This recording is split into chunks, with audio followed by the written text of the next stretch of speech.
Сәлеметсіздер ме? Мен сіздерге бүгін осындай әдемі түрлі түсті жіптен тоқылған ыстық тағамдар астына қоятын тоқуды үйретемін.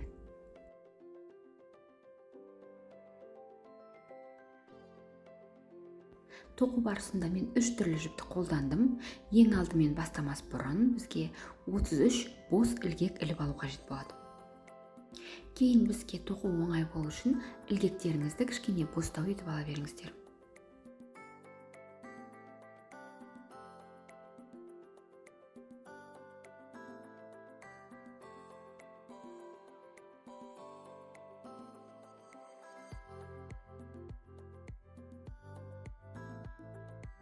Міне біз 33 ілгекті іліп алдық. Енді бір-біріне біріктіреміз дәл осылай. Міне келесі қатарға көтерілу үшін тағы бір ілгек іліп аламыз да, тағы 33 ілгекті айналдыра тоқып шығамыз.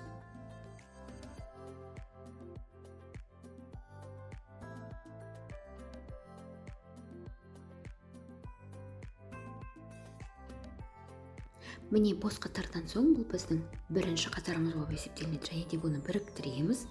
Біріктіргеннен соң жоғары қарай 3 ілгек іліп аламыз. Содан соң дәл осы біріктірген жерден крючокқа орап алып, тағы бір рет іліп аламыз. Ілгекті іліп алғаннан соң ақырына дейін тоқымаймыз. Соңында 2 ілгекті бірге біріктіреміз. Енді келесіне крючокқа орап аламыз. Келесінен тағы бір ілгек аламыз.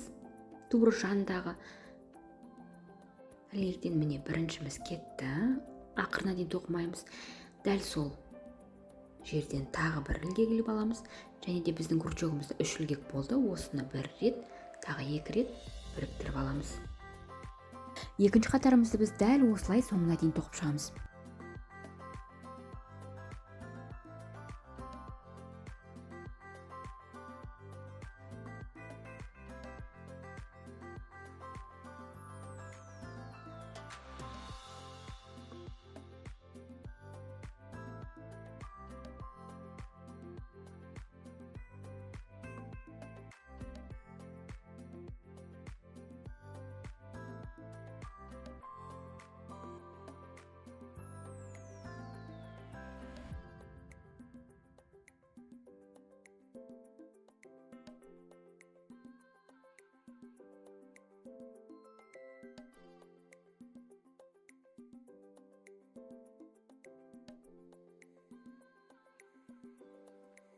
Міне біз екінші қатарымызды тоқып біттік. Енді біріктіреміз, және де үшінші қатарға өтеміз.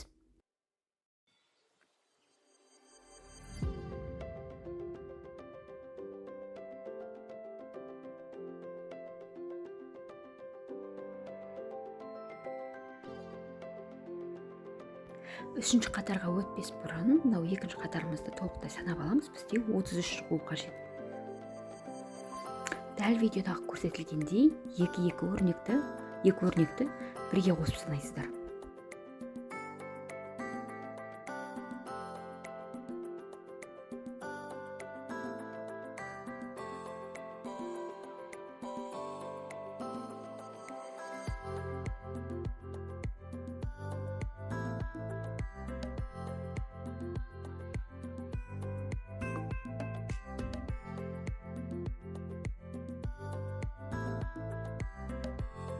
Міне біздің өрнегіміз 33 шықты. Енді үшінші қатарға көшеміз.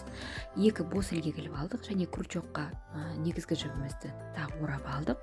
Астынан дәл осылай тағы бір жіп орап алып, бәрін бірге біріктіреміз. Келесін тоққанда крючокқа жіпті орап аламыз, және де астынан тағы бір рет іліп аламыз. Соңына дейін тоқымаймыз. Крючокқа тағы бір рет іліп алып, тағы бір рет астынан жіпті іліп аламыз. Біздің крючогымызда 3 ілгек болды. Осы 3 ілгекті енді біріктіреміз бір рет, тағы екінші рет. Жалпы соңғы және үшінші қатарымыздың тоқу жолы осындай. Соңына дейін тоқисыздар, және тоқыманы соңында біріктіресіздер.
менде дайын бірнеше дөңгелекшелер бар. Ал негізі сіздер басынан бастап тоқитын болсаңыздар, дәл осылай 33 тағы да бос илекті іліп аласыздар. Осылай біріктіресіздер де бір-біріне жалғап кете бересіздер. Менде дайын дөңгелекшелер болғандықтан мен бір-біріне қосып тоқимын. Барлық дөңгелекшелердің тоқу жолы бірдей. Видеоның басында көрсетілгендей соңына дейін тоқып кете бересіздер.